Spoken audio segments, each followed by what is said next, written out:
ஸ்தோத்திரம். ஒரு சிறு பாடலை மட்டும் பாடி கர்த்தருடைய வார்த்தைக்கு நேரா நம்ம கடந்து செல்லலாம்.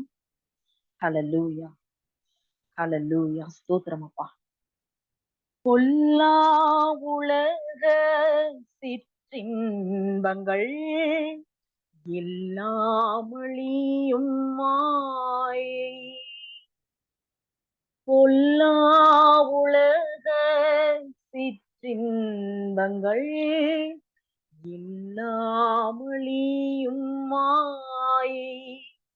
காணாய் நிலையான சந்தோஷம் பூவில் கர்த்தாவின் அன்பண்டை வா. காணாய் நிலையான சந்தோஷம் பூவில் கர்த்தாவின் அன்பண்டை வா. சுமந்த உருவம் சிந்தின ரத்தம் புரண்டோடியே நதி போலவே பாய்கின்றதே. நம்பி இயேசு வண்டை வா, நம்பி இயேசு வண்டை வா, நம்பி இயேசு வண்டை வா. கர்த்தர் செய்த உபகாரங்கள் கணக்குரைத்து என்னலாகுமோ. கர்த்தர் செய்த உபகாரங்கள் கணக்குரைத்து என்னலாகுமோ. ரட்சிப்பின் பாத்திரம் கையில் ஏந்தி ரட்சகரை தொழுகிறோ. ரட்சிப்பின் பாத்திரம் கையில் ஏந்தி ரட்சகரை தொழுகிறோ. தேவா பிரசன்னம் தாருமே, தேடிவும் பாதம் தொழுகிறோ. இயேசுவேவும் திவ்ய நாமத்திலே இன்பமுடன் கூடி வந்தோ. அற்புதமாம் அற்புதமாம் அவர் அன்பு, அண்டினோர் காக்கும் தூய அன்பு. அற்புதமாம் அவர் அன்பு, அண்டினோர் காக்கும் தூய அன்பு. இப்பூவினில் இவரை போல் அன்பர் எவருண்டு. இப்பூவினில் இவரை போல் அன்பர் எவருண்டு. மாறாதவர் எந்தன் இயேசு என்றும் பற்றிடுவே. மாறாதவர் எந்தன் இயேசு என்றும் பற்றிடுவே. பேரின்பம் அவரின் தஞ்சமே, அனுதினம் அன்பருடன் இணைந்து செல்லுவே. அனுதினம் அன்பருடன் இணைந்து செல்லுவேன். எத்தனை பேர் சொல்ல முடியும், என் இயேசு நல்லவர், என் இயேசு நல்லவர், என்னை இம்மட்டுக்குமாய் என்னை நடத்தி வந்த என் தெய்வம் நல்ல தெய்வம், நான் நல்ல தெய்வத்தை நான் கண்டிருக்கிறேன்னு எத்தனை பேரு மனதின் ஆழத்திலிருந்து இருதயத்தின் ஆழத்திலிருந்து உறுதியாய் அவரை பற்றி கொண்டவங்க நம்ம எல்லாரும் உண்மையாய் அவருடைய அன்பை ருசித்தவர்கள். நம்ம எப்படி சொல்ல முடியும்? எவ்வளவு அழகான தெய்வம் நம்மளுக்கு. ஹல்லேலூயா, ஸ்தோத்திரம். அவர் தம்முடைய ரத்தத்தையே நமக்காய் சிந்தின அந்த தேவன். ஹல்லேலூயா, ஹல்லேலூயா. எந்த இயேசு நல்லவர், என்னைக்குமே நடத்துகிற தேவன் நம்மோடு உண்டு. ஹல்லேலூயா. ஸ்தோத்திரம் தகப்பனே. உமக்கு கொடான கோடி ஸ்தோத்திரம். அப்பா, இந்த நாளுக்காய் ஸ்தோத்திரம். இந்த நாளிலும் இந்த நேரத்திற்காய் உம்முடைய கரத்துல நாங்கள் ஒப்பு கொடுத்து ஜெபிக்கிறோம் அப்பா.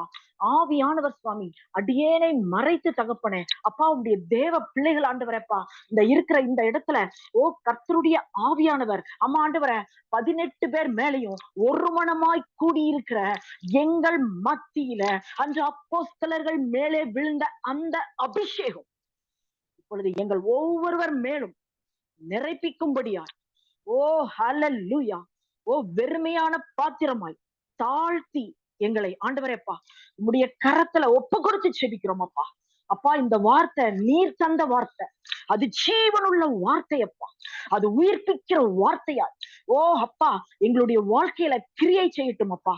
அடியனுடைய நாவல மனுஷிகமாய் எந்த ஒரு வார்த்தையும் வராதபடிக்கு கர்த்தருடைய ஆவியானவர் இறங்கி பேசும்படியாய் என்னை தாழ்த்தி உம்முடைய கரத்துல அர்ப்பணித்து நாங்கள் செபிக்கிறோம் அப்பா. தொடர்ந்து பொறுப்படுத்திக் கொள்ளுங்க. மீட்பர் இயேசுவின் மூலம் ஜெபம் கேளும் எங்கள் ஜீவனுள்ள நல்ல பிதாவே. ஆமேன், ஆமேன், ஆமேன். கர்த்தருக்கு ஸ்தோத்திரம்.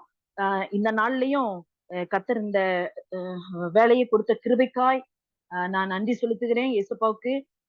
தங்கச்சி செல்வி அவங்க அன்னைக்கு கால் பண்ணும் போது கூட அப்பதான் அது உண்மையாதான் சொல்றேன், பொய்யா இல்ல. இதுல இருக்க நம்ம எல்லாருக்கும் தெரியணும் அப்படிங்கிறதுக்காக இல்ல, மனசுல நான் சமையல் செய்துகிட்டே நான் சொல்றேன், செல்வி பிள்ளை குரூப்புக்கு போயே ரொம்ப நாள் ஆயிடுச்சு, நம்ம போய் மெசேஜ் ஒண்ணு குடுக்கற கேட்கலாமா அப்படின்னு நான் சொல்லி முடிச்சு இது பண்றதுக்குள்ளேயே தங்கச்சி மெசேஜ் போட்டாங்க, அக்கா இன்னைக்கு இந்த மே 28 வர்றீங்களா அப்படின்னு சொல்லி. உண்மையாலுமே இது ஒரு கர்த்தருக்கு இது ஒரு சுத்தமான ஒரு நாளாதான் நான் நினைக்கிறேன். ஏன்னா இது கர்த்தருடைய ஆவியானவர் தான் பேச போறார். அவர் சொன்ன வார்த்தை. ஹல்லேலூயா. கர்த்தருடைய வார்த்தைக்கு நேராக கடந்து செல்லலாம். ஹல்லேலூயா, ஸ்தோத்திரம். இன்னைக்கு கர்த்தருடைய வார்த்தை என்னன்னா, துளிர்க்க பண்ணுவார். ஹல்லேலூயா. தேவன் துளிர்க்க பண்ணுகிற தேவனாய் இருக்கிறார். ஹல்லேலூயா, ஹல்லேலூயா, ஆமென். துளிர்க்க பண்ணுகிற தேவன்.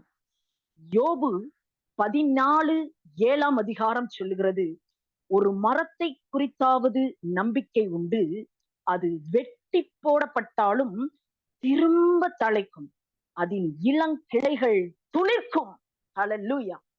எத்தனை பேர் சொல்றீங்க, என் வாழ்க்கையில நான் நெருக்கப்பட்டு சந்தோஷம் எல்லாம் வெட்டப்பட்டிருக்கு, சமாதானம் என் கூடாரத்துல வெட்டப்பட்டிருக்கு, என்னுடைய ஆரோக்கியம் வெட்டப்பட்டிருக்கு, பரிசுத்த ஜீவியத்துல நான் ஜீவிக்கிற ஜீவியத்துல ஹல்லேலூயா நான் வெட்டப்பட்டு கிடக்கிறேன், ஒழுங்கா பைபிள் வாசிக்க முடியாம நான் வெட்டப்பட்டு கிடக்கிறேன், செபிக்க முடியாம நான் வெட்டப்பட்டு கிடக்கிறேன்னு சொல்லி யாராவது நம்ம சொல்லுவோம் அப்படின்னா, இன்னைக்கு நினைத்திருப்போமானால், இன்னைக்கு கர்த்தருடைய வார்த்தை நம்ம ஒவ்வொருவருக்கும் வருகிறது, துளிர்க்க பண்ணுவாராம். நம்மளுடைய கையின் பிரயாசம் ஒருவேளை வெட்டப்பட்டு குறுகி கூனி கிடந்தா கூட அந்த காரியத்திலையும் கர்த்தர் என்ன செய்ய போகிறாராம், துளிர்க்க பண்ணுகிற தேவன். நம் வாழ்க்கையை தேவன் துளிர்க்க பண்ணுவார். ஒருவேளை நம்மளுடைய பிள்ளைகளுடைய வாழ்க்கையை குறித்து கலங்கி கொண்டிருந்திருக்கலாம், அது திருமண காரியமாக இருக்கலாம், ஒரு ஸ்டடிஸ் காரியமாக இருக்கலாம், எந்த காரியமாக இருந்தாலும் தேவன் துளிர்க்க பண்ணுகிற தேவனாய் இருக்கிறார். ஹல்லேலூயா. நம்ம குடும்பத்தை தேவன் துளிர்க்க பண்ணுவாராம். நம்ம ஒவ்வொருவருடைய கையின் பிரயாசங்களையும் துளிர்க்க பண்ணுவாராம். ஒருவேளை யோபுக்கு வந்தது போல நம்மளுடைய வாழ்க்கை எல்லாவற்றிலையும் வெட்டப்பட்டு இருக்க சூழ்நிலையில நம்ம கடந்து போய் கொண்டிருக்கலாம். கூடாரத்தின் சமாதானம் வெட்டப்பட்டிருக்கலாம், என் கூடாரத்தினுடைய சந்தோஷம் வெட்டப்பட்டிருக்கிறதே என்று சொல்லி கலங்கி ஓரமாய் அழுது புலம்பிக் கொண்டிருக்கிற சூழ்நிலையில கூட நம்ம இருக்கலாம். ஆனாலும் ஏசப்பா என்ன செய்ய போறாங்களாம், நம்மளுக்கு இறங்குகிற தேவனாலே ஆகும்னு சொல்லுகிறபடி நம்மளுக்கு இரக்கம் செய்ய வந்திருக்காங்களாம். இந்த எல்லாமே உருக்குலைந்து விட்டப்பட்டிருக்கிறது. ஆனாலும் கூட சத்திய வேதம் மிக தெளிவாய் சொல்லுகிறது, அந்த ஜீவனுள்ள வார்த்தை சொல்லுகிறது, அதன் கிளைகள் துளிர்க்குமாம். ஹல்லேலூயா. யாரெல்லாம் நம்புறீங்க? இன்னைக்கு உங்க ஆரோக்கியத்துல ஏதோ ஒரு பகுதியில வெட்டப்பட்டு அது நிமித்தமாய் சோர்ந்து போயிருக்கலாம். ஆனா எந்த ஆரோக்கியத்துல உங்க உடல்ல எந்த பகுதி பலவீனப்பட்டு கிடக்கிறதோ அந்த பகுதிய நிச்சயமாய் ஆண்டவர் துளிர்க்க செய்கிற வல்லமையுள்ள தேவனாய் இருக்கிறார். ஹல்லேலூயா. நம்ம கையின் பிரயாசங்கள், நம்ம ஜெப வாழ்க்கை, சந்தோஷம், சமாதானம் எதெல்லாம் வெட்டி போடப்பட்டது போல காணப்பட்டாலும் தேவனுடைய வார்த்தை நம்மிடையே கடந்து வருகிறது. அது திரும்பவும் துளிர்க்கும். ஹல்லேலூயா. கூடாரங்களை கர்த்தர் துளிர்க்க பண்ணுவேன் என்று கர்த்தர் சொல்லுகிறார். ஒருவேளை நம்ம ஊழிய காரியங்கள் செய்துட்டு இருக்கும் பொழுது சோர்வுகள் நேரிட்டால் அந்த ஊழியங்களையும் கர்த்தர் என்ன செய்வாராம்? துளிர்க்க பண்ணுகிற தேவனா இருக்கிறாராம். இருதயத்துல இருக்கிற நிலைகள் ஒருவேளை வெட்டப்பட்டது போல இருந்தா கூட தேவனுடைய வார்த்தை சொல்லுகிறது, தேவன் அதை துளிர்க்க பண்ணுவாராம். அதை துளிர்க்க செய்கிற சர்வ வல்லமையுள்ள தேவன். அல்லேலூயா. அதை துளிர்க்க செய்கிற நல்ல தேவன் அவர். தேவன் நம்மை துளிர்க்க செய்யணும்னா நம்ம என்னெல்லாம் செய்யணும் அப்படின்னு சொல்லி தேவன் நம்ம கூடாரத்தை, கையின் பிரயாசத்தை, சுகத்தை, பலத்தை, பரிசுத்த ஆவியானவருடைய வாழ்க்கையில, நம்ம அவரோடு இணைகிற வாழ்க்கையில, பைபிள் வாசிப்புல, வேத வாசிப்புல, இன்னும் நம்மளுடைய உறவினர்கள் மத்தியில, சொந்தங்கள் மத்தியில, அவங்களுக்கும் நமக்கும் உள்ள சொந்தங்களுக்கு மத்தியில ஏதாவது உறவுகள் துண்டிக்கப்பட்டிருந்ததுன்னா எல்லாவற்றிலையும் எது வெட்டப்பட்ட சூழ்நிலைகள் காணப்பட்டாலும் எல்லாவற்றிலையும் இன்னைக்கு ஆண்டவர் என்ன செய்ய போகிறாராம்? துளிர்க்க பண்ணுகிற தேவனாய் கடந்து வந்திருக்கிறாராம். ஹல்லேலூயா. அதை குறித்து நம்ம 5 காரியங்களை நம்ம பார்க்கலாம். 5 அப்படின்னாவே கிருபை என்று அர்த்தம். ஆதியாகமம் 40ஆம் அதிகாரம் 10ஆம் வசனம் சொல்லுகிறது, அந்த திராட்சை செடியில 3 கொடிகள் இருந்துதான். அது துளிர்க்கிறதாய் இருந்ததாம். அது சொப்பனத்தை கண்டத குறித்த அந்த சொப்பனக்காரன் சொல்றான். திராட்சை செடியிலே 3 கொடிகள் இருந்துச்சு. அது துளிர்க்கிறதா இருந்துச்சாம். திராட்சை செடி அல்ல, திராட்சை கொடி எப்படி இருந்துச்சா? துளிர்க்கிறதா இருந்துதான். அது சொப்பனமா இருந்தாலும் அந்த சொப்பனத்துல என்ன இருக்கு? ஒரு அர்த்தம் இருக்கு. கொடிகளை தேவன் துளிர்க்க செய்கிறார். ஹல்லேலூயா. தேவன் 3 கொடிகளையுமே துளிர்க்க பண்ணுகிறாராம். எப்படிப்பட்ட கொடிகள்? திராட்சை செடியோடு இணைந்திருக்கிற கொடிகள் தான் துளிர்க்கிறதா. நாம் நம்மளுடைய கூடாரத்துல உள்ள சமாதானத்தை, கையின் பிரயாசத்தை எல்லாவற்றையும் ஆண்டவர் என்ன செய்ய போகிறாரு? துளிர்க்க செய்ய போறேன்னு சொல்லிட்டாரு. அந்த திராட்சை செடியோடு இணைந்திருக்கிற கொடிகளைத்தான் இயேசப்பா என்ன செய்ய போறாங்களாம்? துளிர்க்க பண்ணுகிறாராம். யோவான் 15:5 வசனம் சொல்லுகிறது, நானே மெய்யான திராட்சை செடி அப்படின்னு.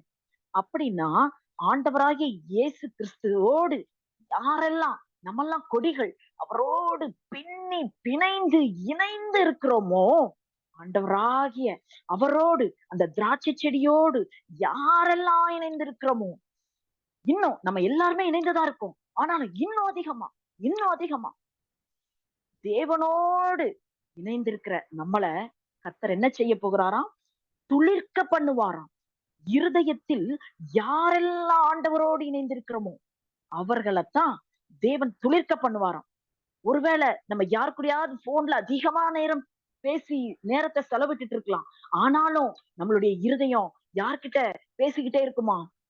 ஆண்டவரோடு, அவரோடு கொடிகளாய் இணைந்து பின்னி பிணைஞ்சு அவரோடு பேசிக்கிட்டே இருக்குமா. இவங்க ஏதோ சொல்லிக்கிட்டே இருப்பாங்க அவங்களுடைய காரியங்களை. ஆனாலும் அவரோடு அப்பேற்பட்ட இருக்கிற அனுபவம், ஹல்லேலூயா, ஸ்தோத்திரம், பின்னி பிணைந்து இருக்கிற அனுபவமாய் இயேசுவின் நாமத்தினாலே இங்க இருக்க நம்ம ஒவ்வொருவருக்கும் மாறட்டும். அந்த அனுபவமாய் மாறட்டும். வேதம் சொல்லுகிறது, உங்களை என்ன செய்வார்? துளிர்க்க பண்ணுவார். வெட்டப்பட்ட கூடாரத்தையும் சமாதானத்தையும் ஆரோக்கியத்தையும் கையின் பிரயாசத்தையும் தேவன் நிச்சயமாய் நம்மளுக்கு என்ன செய்வாராம்? சமாதானத்தை, சந்தோஷத்தை, ஆரோக்கியத்தை, கையின் பிரயாசத்தை எல்லாவற்றையும் துளிர்க்க பண்ணணும்னா நம்ம என்ன செய்யணும்? தேவனோடு இருக்கணுமா. வேதம் சொல்லுகிறது, தேவனோடு இணைந்திருக்கிற அந்த 3 கொடிகளை மட்டும்தான், அந்த 3 கொடிகள் மட்டும்தான் என்ன செய்துதான்? துளிர்க்கிறது, பூ பூக்கிறது, பழம் பழுக்கிறது. அதை போல நாமும் ஒருவேளை தேசங்களுக்காக இங்க ஜெபிக்கிறவர்களா இருக்கலாம், நம்ம காரியங்களுக்காக ஜெபிக்கிறவர்களா இருக்கலாம்.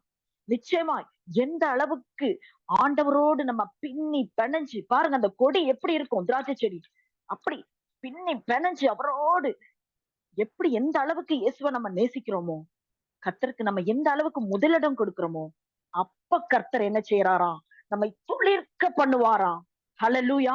இன்னைக்கு இந்த செய்தியை கேட்கிற நம்ம ஒவ்வொருவரையும் ஏசப்பா நமக்கு எந்தெந்த காரியத்துல நம்ம வெட்டப்பட்டிருக்கோம்னு நம்ம பர்சனலா நம்ம நினைச்சிட்டு இருக்கோமோ, அந்த காரியங்கள் நிச்சயமாய், ஹல்லேலூயா, நிச்சயமாய் துளிர்க்க பண்ணுகிற தேவன் நம்மோடு உண்டு. ஹல்லேலூயா.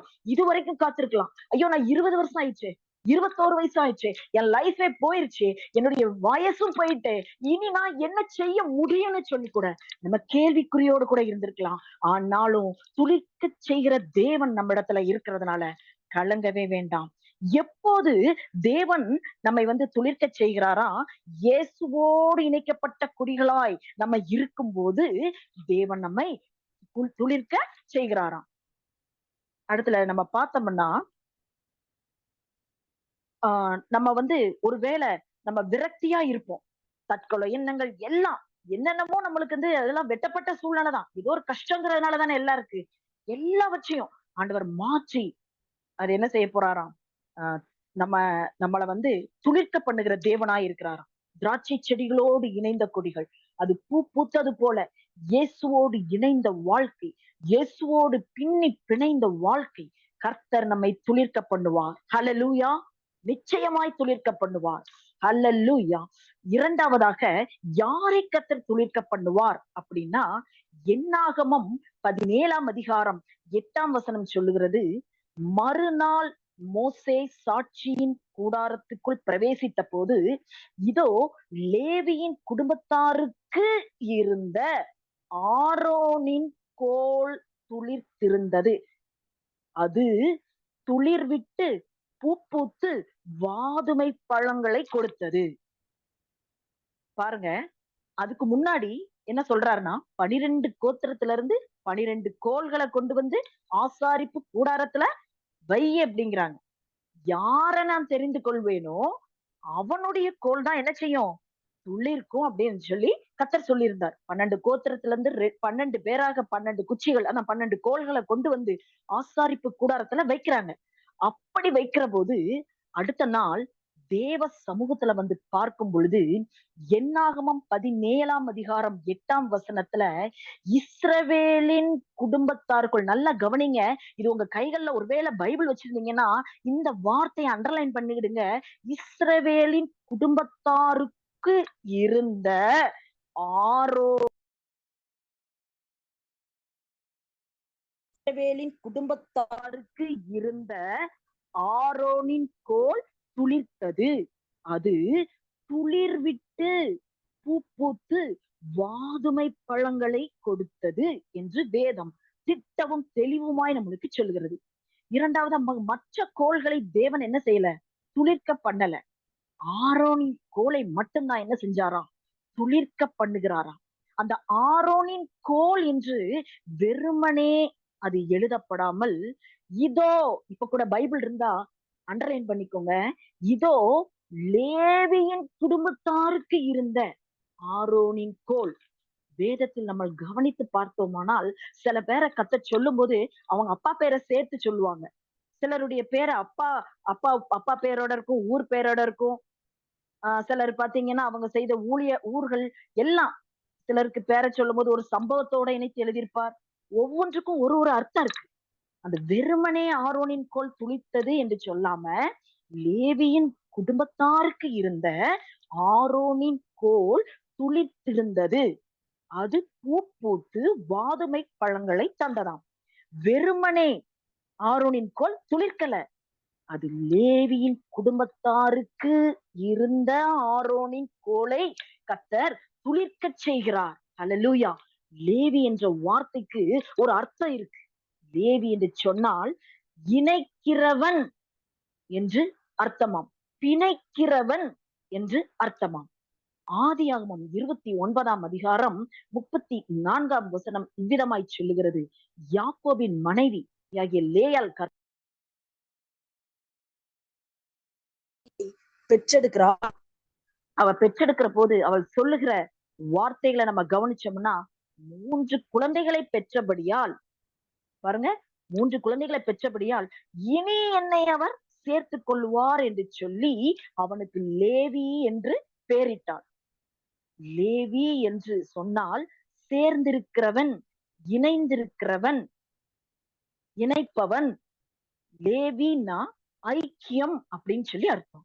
இந்த லேவியின் குடும்பத்தாருக்கு ஆரோனின் கோல் துளிர்க்கிறதா இருந்தால் நீங்களும் நானும் நம்மளும் அப்பேற்பட்ட சூழ்நிலையில அப்பேற்பட்டவர்களாக இணைக்கிறவர்களாய் இருந்தால், தேவனோடு மற்றவர்களை இணைக்கிறவர்களாய் இருந்தால், தேவ சமூகத்தோடு இணைக்கிற ஒரு அனுபவம், பலிபீடத்தோடு இணைக்கிற அனுபவம், சிலுவை அன்போடு இணைக்கிற அனுபவம் லேவியின் குடும்பத்தாருக்கு இருந்த ஆரோனின் கோல் போல், ஆரோனின் கோல் எப்படி துளிர்த்ததோ தேவன் நம்மையும் துளிர்க்க செய்வாராம். ஹல்லேலூயா. இது நிச்சயம், நிச்சயம். இன்னைக்கு நம்ம ஒவ்வொருவருடைய வாழ்க்கையிலும் எதெல்லாம் வெட்டப்பட்டிருக்கோம், நிச்சயமாய் தேவன் அதை துளிர்க்க செய்கிற தேவனாய் இருக்கிறார். ஹல்லேலூயா, ஹல்லேலூயா. நம்ம வாயின் வார்த்தைகள், செயல்கள் எதுவுமே என்ன செய்யக்கூடாதான், பிரிவினைகளை கொண்டு வந்தவே கூடாதான்.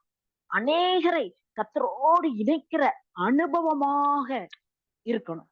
அநேகரை கர்த்தருடைய சபையோடு இணைக்கிற தேவனுடைய பிள்ளைகளாக நாம் மற்றவர்களை இணைக்கிறவர்களாக தான் இருக்கணுமா.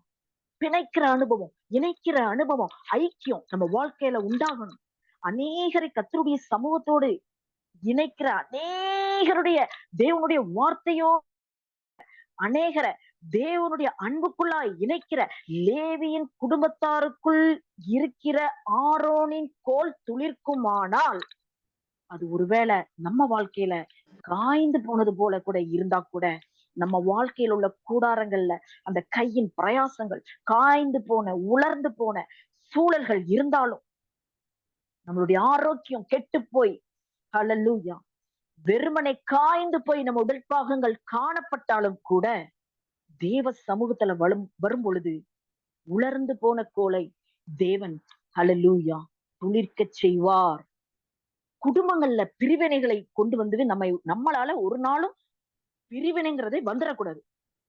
எப்பவுமே நம்ம வாயின் வார்த்தைகளை மற்றவர்களை கட்டுகிற, காயங்களை ஆற்றுகிற, இணைக்கிற வார்த்தைகள் தான் நமக்குள்ள வேண்டும்.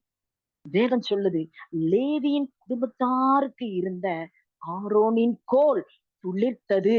அது மட்டுமல்ல, ஆரோனின் கோல் துளிர்த்ததற்கு இன்னொரு காரணம் கூட உண்டு. என்னாகமம் 16ஆம் அதிகாரம், என்னாகமம் 16ஆம் அதிகாரம் 44 வசனத்திலிருந்து பிற்பகுதி வரைக்கும் பார்த்தோம் சொன்னா, அப்பொழுது கர்த்தர் மோசேயை நோக்கி, இந்த சபையாரை விட்டு விலகி போங்கள், ஒரு நிமிஷத்தில் அவர்களை என்ன செய்வேன், அதமாக்குவேன் என்றார். அவர்கள் முகம் குப்புற விழுந்தார்கள். மோசே ஆரோனை நோக்கி, நீ தூப கலசத்தை எடுத்து பலிபீடத்தில் இருக்கிற அக்கினியை அதில் போட்டு அதன் மேல் தூப வர்க்கம் இட்டு சீக்கிரமாய் சபையினிடத்திலே போய் அவர்களுக்காக பாவ நிவர்த்தி செய். கர்த்தருடைய சந்நிதியிலிருந்து கடும் கோபம் புறப்பட்டது, வாதை தொடங்கிற்று என்றான். மோசே சொன்னபடி ஆரோன் என்ன செய்யறாராம், அதை எடுத்துக்கொண்டு சபையின் நடுவுல ஓடுறாராம். என்ன செய்யறாராம், ஓடுகிறார். நிக்கல, நடக்கல, உட்காரல, ஓடுறாரு. ஜனங்களுக்குள்ள அங்க என்ன தொடங்கிருச்சு, வாதை தொடங்கிருச்சு. அவன் தூப வர்க்கம் போடுறாரு, ஜனங்களுக்காக பாவ நிவர்த்தி செய்கிறாரு. செத்தவர்களுக்கும் உயிரோடு இருக்கிறவர்களுக்கும் அவர் என்ன செய்யறாராம், நடுவே நின்றான் என்று வேதவசனம் சொல்லுகிறது. அப்பொழுதுதான் வாதை நிறுத்தப்பட்டதாம். இந்த கோராகின் காரியத்தின் நிமித்தம் செத்தவர்கள் தவிர அந்த வாதையினால் செத்து போனவர்கள் 14,700 பேராம். வாதை நிறுத்தப்பட்டது. அப்பொழுது ஆரோன் ஆசரிப்பு கூடார வாசலுக்கு மோசேயின் இடத்தில் திரும்பி வந்தான் என்று வேதவசனம் சொல்லுகிறது. பாருங்க, சபையின் நடுவுல மக்களுக்காக என்ன செய்யறாராம், ஓடுறாரு. சபையின் நடுவுல நிக்கல. ஓ ஹல்லேலூயா. சபையின் நடுவுல நடந்தான்னு சொல்லல, தூப கலசத்தை எடுத்துக்கொண்டு ஆரோன் சபையின் நடுவுல ஓடுறாரு. ஏன் தெரியுமா? இன்னும் 2 நிமிஷம் லேட் ஆனா கூட, ஒரு நிமிஷத்துக்கு இடையிலேயே நிறைய பேர் என்ன செஞ்சிருவாங்க, இறந்து விடுவார்கள். தேசத்துல வாதை தொடங்கிருச்சு. தேசத்தின் மேல கடவுளின் கோபம் மூண்டப்பட்டிருக்கிறது. தேசத்தின் மேல தேவன் தமது அக்கினியை அனுப்பி இருக்கிறார். தேவனுடைய வல்லமை வெளிப்படுகிறது. தேவன் சொல்லுகிறதை கர்த்தருடைய சன்னிதானத்திலிருந்து கர்த்தரின் கோபம் வெளிப்பட்டபடியினால வாதை தொடங்கிச்சு. ஆனபடினால ஆரோன் என்ன செய்யறாராம்? தூப கலசத்தை எடுத்துக்கொண்டு ஓடுறாராம். வேதம் சொல்லுகிறது ஜனங்களுக்குள்ளே வாதை தொடங்கிச்சு. அவன் அந்த தூப வர்க்கத்தை போட்டு ஜனங்களின் பாவத்தை நிவர்த்தி செய்து செத்தவர்களுக்கும் உயிரோடு இருக்கிறவர்களுக்கும் நடுவே ஆரோன் நின்றானாம். அடுத்த வசனம் சொல்லுது, வாதை அப்பொழுது வாதை நிறுத்தப்பட்டது. ஆமென். ஆரோனுக்குள்ள மனபாரத்தை பாருங்க. நம்ம எத்தனை பேர் நம்மளுடைய தேசங்களுக்காக எல்லாம் நம்ம கண்ணீரோடு ஜெபிக்கிறோம். தேசங்களுக்காக, தேசத்தின் பாவங்களுக்காக அந்த பாரம் நம்மள்ட்ட இருக்கா? நம்ம வாழ்க்கையிலேயே நம்மளால மீள முடியலையேன்னு சொல்லி சோர்ந்து போய் தான் நம்ம கிடக்குறோம். என்னையும் சேர்த்துதான் சொல்றேன். ஹல்லேலூயா, ஹல்லேலூயா. அப்பேற்பட்ட ஆரோனுக்குரிய ஓ அந்த மனநிலை நமக்குள்ளாகவும், அந்த பாரம் நமக்குள்ளாகவும் வரணும். நீ ஒரு தூப கலசத்தை எடுத்துக்கொண்டு சீக்கிரமாய் சபைகளிடத்தில் போய் இஸ்ரவேல் ஜனங்களுக்காக பாவ நிவர்த்தி செய். அப்படியானால் இஸ்ரவேல் ஜனங்களின் பாவங்களை பிதாவே மன்னியும், குற்றங்களை எல்லாம் மன்னியும், மீறுதல்களை எல்லாம் மன்னியும். கர்த்தாவே இறங்கும், தேவனே இறங்கும், தேவனே உமது மன உருக்கத்தை ஊற்றும், தேவனே உமது கரிசனையை ஊற்றும் என்று நம்ம என்ன செய்யணுமா? ஜெபிக்கணுமா? அப்படின்னு சொல்லி யார் சொல்றாரு? மோசே சொல்கிறார். மோசே சொன்னபடி ஆரோன் அந்த தூப கலசத்தை எடுத்து சபையின் நடுவிலே ஓடினான். மனபாரத்தை பாருங்களேன். என்னாகமம் 16:49 கோராகின் காரியத்தின் நிமித்தம் செத்தவர்கள் தவிர அந்த வாதையினால் செத்தவர்கள் தான் என்னது செத்து போனவர்கள் 14,700 பேர். ஒருவேளை ஓடாமல் நடந்து வந்திருந்தால் 710 மாறி இருக்கலாம், 720 கூட மாறி இருந்திருக்கலாம். ஆரோன் தூப கலசத்தை எடுத்துக்கொண்டு ஓடுகிறார். தேவ சமூகத்துக்கு நேராக ஓடுகிறான். பாவம் நிவர்த்தி செய்ய ஓடுகிறான். தேசத்தின் மேல கிருபையை ஊற்றும், கிருபையை விளங்க பண்ணுங்கப்பா என்று ஆரோன் கதறுகிறான். வேதம் சொல்லுகிறது, செத்தவர்களுக்கும் உயிரோடு இருக்கிறவர்களுக்கும் நடுவே யார் நின்றாங்க? ஆரோன் நின்றான். ஒரு பக்கத்துல செத்தவர்கள், மறுபக்கத்துல செத்தவர்களுக்கா உயிரோடு இருக்கிறவர்களுக்காக அவர்களுக்கும் இவங்களுக்கும் நடுவுல ஆரோன் நிக்கிறான். இந்த திறப்பின் வாசல்ல நிக்கிறாரு. என்னாகும் 16 பார்த்தோம்னா அந்த ஆரோனின் கோலைத்தான் துளிர்க்க பண்ணுகிறார். அடுத்தவர்களுக்காக ஜெபிக்கிற, இந்த தேசங்களுக்காக ஜெபிக்கிற நமக்கு தான் ஆண்டவர் என்ன செய்யறாராம்? நம்மள தேவன் துளிர்க்க பண்ணுகிறாராம். எந்தெந்த காரியங்கள் எல்லாம் நம்ம வெட்டப்பட்டு கிடக்கிறோம்னு சொல்லி சோர்ந்து போய் கிடக்கிறோமோ அந்தந்த காரியங்கள்லாம் தேசத்துக்காய் வைராக்கியமாய் தேசத்தின் பாவங்களுக்காய் நம்ம ஒப்பு கொடுக்கும் பொழுது தேவன் நம்ம காரியங்களையும் துளிர்க்க வைக்க பண்ணுகிற தேவனாயிருக்கிறார். அந்த ஆரோனைத்தான் தேவன் பூ பூத்து காய் காத்து வாதுமை பழங்களை கொடுக்கத்தக்கதாக மாற்றுகிறார். அந்த ஆரோனுடைய உலர்ந்து போன கோலை தேவன் துளிர்க்க பண்ணுகிறார். நிறைய பாக்குறோம்னா மணிப்பூர்ல எல்லாம் நிறைய கஷ்டங்கள் இன்னும் மக்களுக்கு கொடுத்துட்டு தான் இருக்காங்க. மாவோயிஸ்டுகள்லாம் நிறைய வர்றாங்க. ஆனா இன்னைக்கு நம்ம கர்த்தருக்கு எவ்வளவு பெரிய கிருபையினால நம்ம இன்னைக்கு ஈஸியா நம்ம இந்த தமிழ்நாட்டுல ஆண்டவரை துதிக்கிறோம். அந்த கிருபை ஆண்டவர் தந்திருக்காரு. அதுக்கு எத்தனை பேர் நம்ம எத்தனை நாள் நம்ம நன்றி சொல்லியிருக்கோம். அதனால நம்ம இருதயம் ஆரோனை போல பாரப்படணும். நம்முடைய இருதயம் ஆரோனை போல துடிக்கிறதா? நம்ம இருக்கிற ஆராதிக்கிற இடத்துல நம்ம சௌரியமா இருக்கிறதுனாலதான் கர்த்தருக்கு ஸ்தோத்திரம்னு சொல்லிட்டு இருக்கோம். இந்த தேசத்தின் மேல ஆண்டவர் இரக்கத்தை ஊற்றும்படியாய் நம்ம ஜெபிக்கிற ஒரு ஆரோனை போல நம்ம இருந்தோம்னா அந்த ஆரோனை போல மனபாரம் நம்ம ஒவ்வொருவருக்கும் கண்டிப்பா நமக்கு ஒவ்வொருவருக்கும் வேணும் அப்படின்னு இந்த வேத வசனத்தின் மூலமாய் நம்ம தெரிந்து கொள்ளலாம். அந்த ஆரோனுடைய கோலைத்தான் தேவன் துளிர்க்க செய்கிறார்னா நிச்சயமாய் நம்மளும் தேசத்துக்காய் பாரப்படுகிற அந்த ஜெபத்தை கேட்டு நம்மளுடைய வாழ்க்கையில வெட்டப்பட்ட காரியங்களை ஆண்டவர் துளிர்க்க செய்கிற வல்லமையுள்ள சர்வ வல்லமையுள்ள தேவனாய் இருக்கிறார். ஹல்லேலூயா. ஸ்தோத்திரம் அப்பா, ஸ்தோத்திரம். ஹல்லேலூயா. ஓ ஹல்லேலூயா, ஸ்தோத்திரம். 3வது காரியம் பார்த்தோம்னா யார கர்த்தர் துளிக்க பண்ணுகிறார்னா, நியாயாதிபதிகளின் புஸ்தகம் 5ஆம் அதிகாரம் 14ஆம் வசனம் சொல்லுது, அமலேக்குக்கு விரோதமாக அவர்களுடைய வேர் எப்ராயிமிலிருந்து துளிர்த்தது. இந்த வசனத்தை 2 பகுதியா நம்ம வச்சுக்கிட்டோம்னா, ஒண்ணு, அமலேக்குக்கு விரோதமாக எழும்பினவனுடைய வேரை தேவன் துளிர்க்கச் செய்கிறார். ஹalleluya. மறுபடியும் அந்த வசனத்தை வாசிக்கிறேன். அமலேக்குக்கு விரோதமாக எழும்பினவனுடைய வேரை தேவன் என்ன செய்கிறாராம்? துளிர்க்கச் செய்கிறார். 2ஆம் பகுதி பாத்தீங்கன்னா, எப்ராயிமிலிருந்து துளிர்த்தது. ஹalleluya, ஹalleluya. அமலேக்குக்கு விரோதமாய் எழும்புகிற வேரை, இஸ்ரவேலரை தேவன் துளிர்க்க பண்ணுகிறார். அந்த இஸ்ரவேல் ஜனங்கள் யாரு? இன்னைக்கு நம்ம 21 பேர் இருந்தா அந்த இஸ்ரவேல் ஜனங்கள் நம்மளதான் என்ன செய்ய போறாங்க? ஏசுப்பா துளிர்க்க பண்ண போகிறார். அமலேக்கு என்று சொன்னால் அர்த்தம் களங்கம் உண்டாக்குகிறவன், களங்கம் உண்டாக்குதல் என்று அர்த்தமா.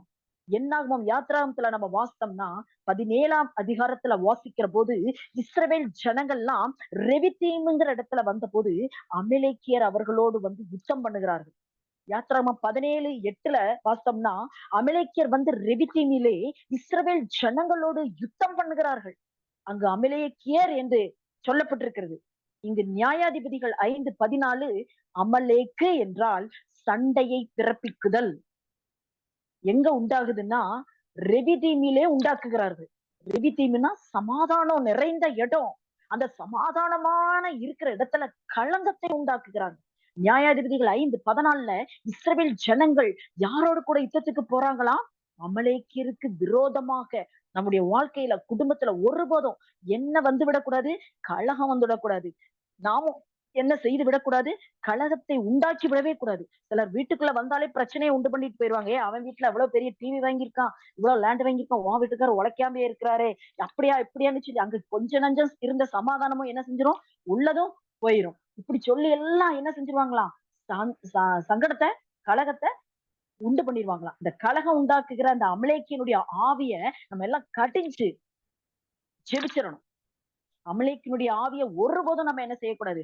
அனுமதிக்கவே கூடாது. நியாயாதிபதிகள் 5:14 சொல்லுது, அமலேக்குக்கு விரோதமாக இவர்களுடைய வேர் எப்ராயிமிலிருந்து துளிர்க்கிறதாம். எப்பிராயிம் என்ற வார்த்தையினுடைய அர்த்தம் கனி கொடுக்கிற ஜீவியம். ஹalleluya, ஹalleluya, ஹalleluya. எப்ராயிம் என்ற வார்த்தையினுடைய அர்த்தம் கனி கொடுக்கிற ஜீவியமா இருக்கிறது. எப்ராயிமிலிருந்து வேர் துளிர்த்தது. கனி கொடுக்கிற ஜீவியம். எப்படிப்பட்ட ஜீவியம்? கலாத்தியர் 5:22 அதை நம்ம வாசித்து பார்த்தோம்னா, ஆவியின் கனிகள். கலகத்தின் காரியத்தை பேசிவிடவே நம்ம கூடாது. கலகத்தின் காரியத்துக்கு ஒத்து போய்விடவே கூடாது. அதே நேரத்துல நம்மளுடைய ஜீவியம் எப்ராயிமை போல இருக்கணுமா?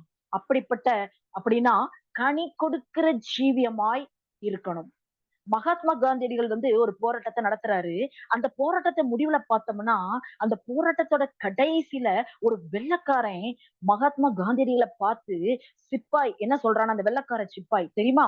ஏன்பா நீ இவ்வளவு பெரிய போராட்டம் நடத்துற, நீ போராடுவதும் இல்லாம போராட்டத்துக்கும் தூண்டி விடுகிற மாதிரியே இருக்கிறியேன்னு சொல்லி ஷூ காலால என்ன செஞ்சுட்டாராம்? காந்தி தாத்தாவை நெஞ்சில போய் மிதிச்சு தள்ளிட்டாராம். தர தரன்னு இழுத்து கொண்டு போய் ஜீப்ல ஏத்தி ஜெயில அடைச்சிட்டாங்க. பல நாட்களா ஜெயில இருக்கிறார். ஒரு நாள் விடுதலை பண்றாங்க. அந்த விடுதலை பண்ணும் பொழுது ஜெயிலர் வந்து கேக்குறாரு, காந்தியடிகளை பார்த்து, சரி அவர் கேட்கல, காந்தியடிகள் வந்து ஜெயிலரை பார்த்து சொல்றாங்க, உங்களுக்கு நான் ஒரு கிஃப்ட் வச்சிருக்கேன் அப்படின்னு சொல்லி காந்தி தாத்தா சொன்னாங்க. அப்போ அந்த ஜெயிலர் கேட்டானா, என்ன கிஃப்ட்? இவ்வளவு நாளா நீ ஜெயிலுக்குள்ள தானே இருந்த, நீ என்ன எனக்கு கிஃப்ட் தர முடியும்னு கேட்டாராம். அப்ப காந்தி தாத்தா சொன்னாராம், ஜெயிலுக்குள்ள இருக்கிறவங்களுக்கு ஏதாவது ஒரு வேலை கொடுப்பாங்கல்ல, எனக்கும் ஒரு வேலை கொடுத்தாங்க. அது ஷூ செய்கிற வேலை. நான் உங்களுக்கு ஒரு அருமையான ஷூ செய்திருக்கிறேன்னு சொன்னாராம். காந்தியடிகள் ஜெயிலர் கிட்ட கேட்டாங்களாம், ஷூ ஓகே, அந்த சாரி, ஜெயிலர் வந்து காந்தியடிகள்கிட்ட கேக்குறாராம், ஷூ ஓகே, சைஸ் தெரியுமா அப்படின்னு சொல்லி அந்த ஆள் கேட்டானாம். இப்ப மகாத்மா காந்தி அவர்கள் என்ன சொன்னாங்களாம், எனக்கு தெரியுமே அப்படின்னு சொல்லி, எனக்கு நல்லா தெரியுமே அப்படின்னு சொல்லி, உங்க கால் அளவுதான், நீங்க என்ன எட்டி மிதிக்கும் பொழுது என்ன செய்யுது? என்னுடைய ஷர்ட்ல பதிஞ்சிருச்சு, வச்சு மிதிச்சீங்கல்ல, அந்த சட்டைய அப்படியே வச்சிருந்தேன். அதுல அந்த அளவுக்கு அந்த கரெக்டான அளவு இருந்தது. அந்த ஷூ அளவ வச்சுதான் நான் உங்களுக்கு ஷூவ செய்தேன்னு. இப்பவும் பார்த்தோம்னா, அந்த வெள்ளைக்கார ஆள் கிறிஸ்தவர் தான். ஆனா, காந்தி தாத்தா ஆண்டவருடைய மலை பிரசங்கத்தை கேட்டு எவ்வளவு அருமையா அந்த கசப்பு, வெறுப்பு எல்லாம் எதுவுமே இல்லாம அந்த அன்பு, ஆவியின் கனி, அந்த எப்ராயிமை போன்ற அந்த கனிய அவங்க பெற்றிருக்காங்க அப்படின்னு சொல்லி, அவனே ஒரு நிமிஷம் திக்குமுக்காடி போயிட்டானாமா. நமக்குள்ள ஏன் இந்த தெய்வீக சுபாவம் வெளிப்பட முடியல? வேதம் சொல்லுகிறது, இஸ்ரவேல் ஜனங்கள் அமலேக்குக்கு விரோதமாக எப்ராயிமிலிருந்து புறப்பட்டார்கள். எப்ராயிமிலிருந்து புறப்பட்ட அவர்களுடைய வேர் துளிர்த்தது. உங்களுக்குள்ள கிறிஸ்துவினுடைய தெய்வீக சுபாவம் நமக்குள்ள வெளிப்படுகிறதோ, அவர்களுடைய ஆவிக்குரிய கன்னிகள் வெளிப்படுகிறதோ, கிறிஸ்துவினுடைய குணாதிசயங்கள் வெளிப்படுகிறதோ, எந்த அளவுக்கு வெளிப்படுகிறதோ, நம்ம நற்செயல்கள் மூலமாய், வாயின் வார்த்தைகள் மூலமாக எப்ராயிம் வெளிப்படுகிறதோ, அந்த எப்ராயிம் சுபாவங்கள் எப்படி வெளிப்படுகிறதோ, கர்த்தர் நம்ம ஒவ்வொருவருடைய வேரையும் என்ன செய்ய போறாரா? துளிர்க்க பண்ணுகிறாராம். ஒருவேளை நம்ம சொந்தங்கள்ல நம்ம பத்தி தப்பாவே சொன்னா கூட நம்ம அவங்கள பத்தி என்னதான் செய்யணும்? உயர்வா சொல்லணும். ஐயோ! அவங்களா? என்ட்ட எவ்வளவு அன்பா இருப்பாங்க. அவங்க மூலமா நீங்க காயம் கூட பட்டிருக்கலாம். அவங்க ஒருவேளை நம்மள மோசமா கூட சொல்லியிருந்துக்கலாம்.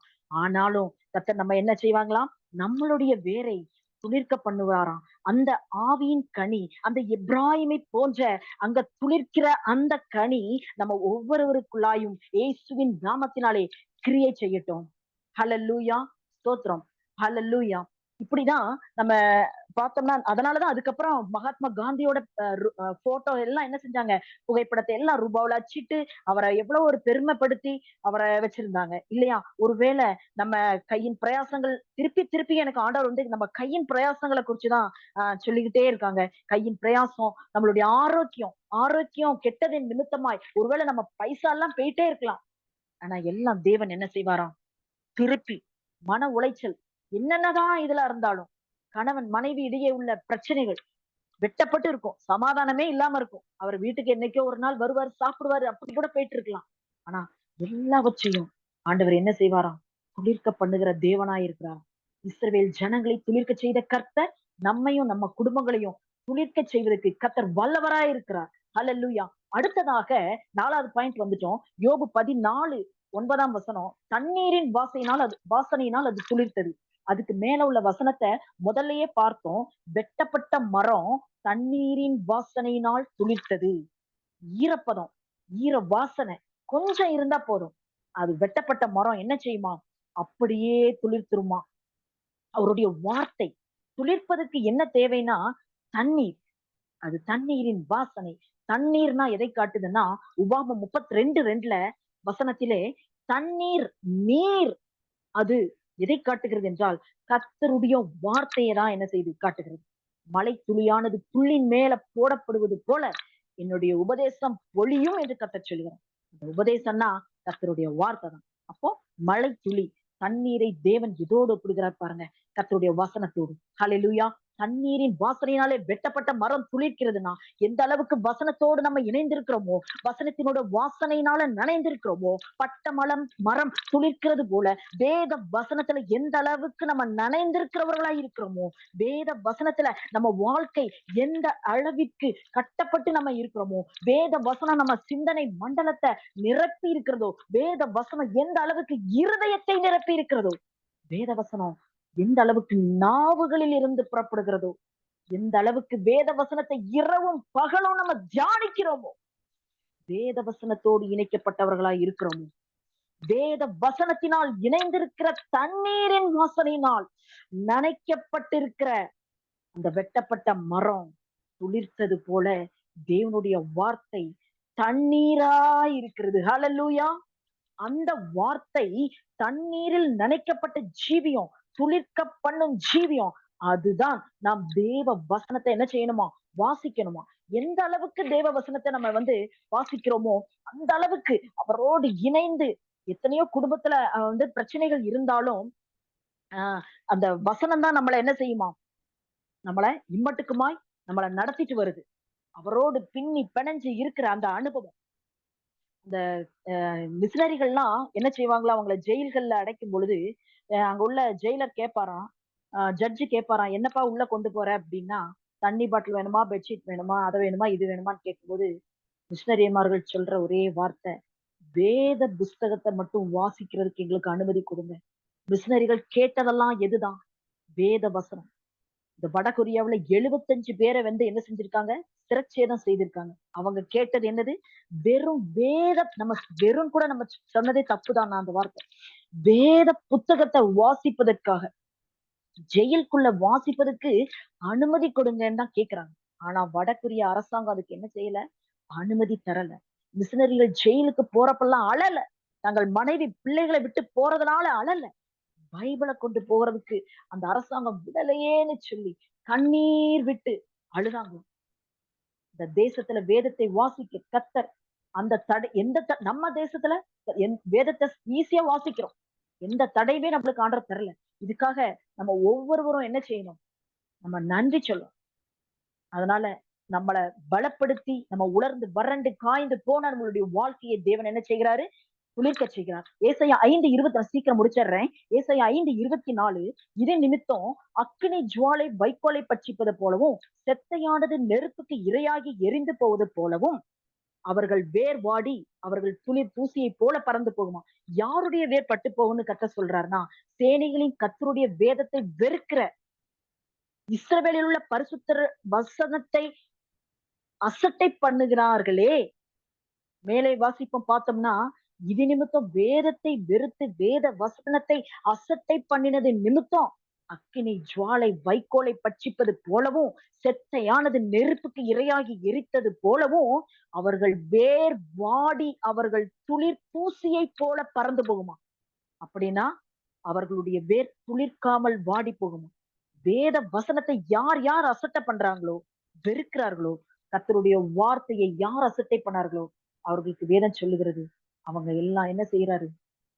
எல்லாம் வாடி ஒண்ணும் இல்லாம போயிருவாங்க. அதனால அவருடைய வார்த்தையோடு அசட்டை பண்ணாம அவருடைய வார்த்தையோடு இணைந்திருக்கிற நம்மை தான் கர்த்தர் துளிர்க்க செய்வாராம். 5ஆம் பாயிண்ட் என்னன்னு பாத்தீங்கன்னா, ஏசாயா 58:8 உங்களை உங்கள் கூடாரத்தை விடியற்கால வெளுப்பை போல அப்படி அந்த வசனம் எல்லாம் வருங்க. ஆரோக்கியத்தை சீக்கிரத்துல துளிர்க்க பண்ணுவார். உங்கள் ஆரோக்கியத்தை சீக்கிரத்திலேயே துளிர்க்க பண்ணுவார் அப்படின்னு சொல்லி நிறைய இந்த வசனம் வரும். நேரம் ஆனதுனால நான் அதெல்லாம் வாசிக்கல. 58:3 பார்த்தோம்னா, நாங்களோ உபவாசம் இருக்கும் போதுன்னு தொடங்கும். அப்ப நம்ம என்ன செய்யணுமா? உபவாசம் இருந்து ஜெபிக்கணும். நம்முடைய நாம ஏமாற்றிக் கொள்கிறோம். உபவாசம்னா ஒரு 2 மணி நேரம் உபவாசம் இருந்துச்சு நம்ம என்ன செய்யறோம்? கர்த்தருடைய பாதத்துல கூட நம்ம உட்கார்றதே இல்லை. என்ன பொறுத்த வரைக்கும் நான் அப்படிதான் இருக்கிறேன். நான் இன்னும் நிறைய என்ன மாத்தணும்னு நான் நினைக்கிறேன். அப்படியே நின்னுட்டு சமையல் செஞ்சுட்டு அப்படியே இது பண்ணிட்டு இது எனக்கு தான் இந்த வார்த்தைன்னு நினைக்கிறேன். ஒழுங்காவே முட்டி போட்டு செபிக்கிற அந்த அனுபவமே இல்ல. அப்படியே நின்னுட்டு சமையல கிண்டிக்கிட்டு அப்படியே அந்த ஃபாஸ்டிங் பிரேயரை முடிச்சுட்டு குளிச்சுட்டு அப்படியே வந்துடுறேன். அந்த மாதிரி நம்ம யாருமே நம்ம இருக்கக்கூடாது. எப்படி நம்ம இருக்கணும்? அந்த உபவாசிக்கும் பொழுது நம்ம வந்து கர்த்தருடைய பாதத்துல 2 மணி நேரமாவது நம்ம உட்கார்ந்து ஜெபித்து நம்ம ஆண்டவரோடு இணைந்து நம்ம ஜெபிக்கும் பொழுது நமக்கு என்ன செய்யுமா? நம்மளுடைய நம்மளுடைய ஆரோக்கியம் எப்படி செய்யுமா? துளிர்க்குமா. நம்மளுடைய ஆரோக்கியம் துளிர்க்குமா. கையின் பிரயாசி ஆசீர்வதிக்கப்படணும்னா உகந்த உபவாசம் எடுக்கணுமா. ஏழைகளுக்கு நம்ம கொடுக்கணும். இப்போ கூட நம்ம இதுல இருந்து நம்ம கத்துக்கிட்டது என்னன்னா, என்னையும் எங்களையும் எங்களுடைய பரிசுத்த வாழ்க்கையையும் இந்த வேத வாசிப்புல நம்ம ஒரு வேலை குறைவற்றவர்களாக இருந்தாலும், ஜெப வாழ்வுல குறைவற்றவர்களாக இருந்தாலும், தேவனோடு கூட உள்ள உறவுல நம்ம குறைவற்றவர்களாக இருந்தாலும், அந்த உறவுகளை எல்லாம் கத்தர், அந்த வெட்டப்பட்ட சூழ்நிலைகளை எல்லாம் கத்தர் இன்னைக்கு மாற்றி நம்மளை துளிர்க்க பண்ணுகிற தேவனாய் இருக்கிறார். கர்த்தரோடு திராட்சை செடியாக இணைகின்ற வாழ்க்கை, கிறிஸ்துவோடு இருந்த, அதாவது உங்க நேம் போட்டுக்கொள்ளுங்க. இங்க இருக்கிற ஒவ்வொருத்தருடைய பேரு கிறிஸ்துவோடு இருந்த உங்க நேம் போட்டுக்கோங்க. உங்க கோல் துளிர்க்க போகிறது. ஹல்லேலூயா. கிறிஸ்துவோடு இருந்த பரிமளா கோல் துளிர்க்கப்படுகிறது. எத்தனை கஷ்டமோ இந்த இதுல 18 பேர் நம்ம இருக்கோமா? இந்த லைன்ல இருக்க ஒவ்வொருவருடைய என்னென்ன கஷ்டங்களோ, பாடுகளோ, துக்கங்களோ, துயரங்களோ, பலவிதமான சோதனைகளுக்கு நம்ம கடந்து போயிருந்தா கூட நம்மளுடைய எல்லா கஷ்டங்களும் ஆண்டவர் நீக்கி துளிர்க்க பண்ணுகிற தேவனாய் இருக்கிறார். பிணைக்கிற வாழ்க்கையாக நம்ம கிறிஸ்துவின் வாழ்க்கை இருக்கணும். எல்லா குடும்பத்துக்குள்ள நம்ம வந்து அவங்க கூட சண்டை போட்டு இவங்கள பத்தி குறை சொல்லி அந்த வாழ்க்கையா இருக்கக்கூடாது. பிறப்பிலே நிற்கிற அனுபவம் ஆரோனை போல நமக்கு உண்டாக்கணும். ஐக்கியத்தை கெடுக்கிறவர்களாக அமலேக்கியன் போல நம்ம என்ன செய்யக்கூடாது, இருக்கவே கூடாது. எப்ராஹிம் போன்ற கனி கொடுக்கிற ஜீவியமாய் நம் ஜீவியம் இருக்கணும். சகிப்புத்தன்மை நம்மளுக்கு வேணும். கர்த்தருடைய வார்த்தையில நிக்கணும், உபவாசித்து செபிக்கணும். ஹalleluya. கர்த்தர் தாமே இந்த வார்த்தையை ஆசீர்வதிப்பாராக. ஹalleluya. இயேசுப்பா ஸ்தோத்திரம். இந்த நாளுக்காய் ஸ்தோத்திரம். இந்த நாள்லயும் இந்த நேரத்திலையும் இம்மட்டுக்குமாய் தேவன் எங்கள் ஒவ்வொருவரோடு கூட இருந்து, ஆண்டவரேப்பா இந்த வார்த்தையை கேட்க கிருபை செய்திருக்கீங்க. எங்களுடைய வாழ்க்கையில ஆண்டவரே நாங்க எந்தெந்த காரியத்தெல்லாம் சோர்வுற்று வெட்டப்பட்ட சூழ்நிலையில இருக்கோமோ அதை துளிர்க்க பண்ணுகிற தேவன் எங்களோடு உண்டப்பா. நீங்க எங்க வாழ்க்கையில நீங்க துளிர்க்க பண்ணுங்க. எங்களை ஆசீர்வதிங்க, வழிநடத்துங்க. ஒவ்வொருவருக்கும் இந்த கூடுகையில கலந்து கொள்கிற ஒவ்வொருவருக்கும் ஆண்டவரை பரிசுத்த ஆவியினால் நிரப்புங்க, அபிஷேகத்தினால் நிரப்புங்க. அந்த வல்லமையை பெற்றுக்கொள்ள உதவி செய்யுங்க. ஒவ்வொருவருடைய கண்களிலும் ஆண்டவரேப்பா அப்பா அபிஷேகத்துல ஆண்டவரே அவர்கள் நிறையும் பொழுது தேவ தரிசனத்தை காண்பார்களாக இயேசுவின் நாமத்தில். கர்த்தருடைய மகிமை ஒவ்வொருவர் கூடாரத்தின் மேலும் இறங்குவதாக, சுகம் இயேசுவின் நாமத்தினாலே உண்டாவதாக. துளிர்க்கட்டும் ஆண்டவர் இயேசுவின் நாமத்தினாலே உன்னத பலத்தினால் நிரப்பப்படுவார்கள். பிள்ளைகளை எழுப்ப பண்ணுவீராக. வழி நடத்துங்க, காத்துக் கொள்ளுங்க. மீட்பர் இயேசுவின் மூலம் ஜெபம் கேளும் எங்கள் ஜீவனுள்ள நல்ல பிதாவே. ஆமென்.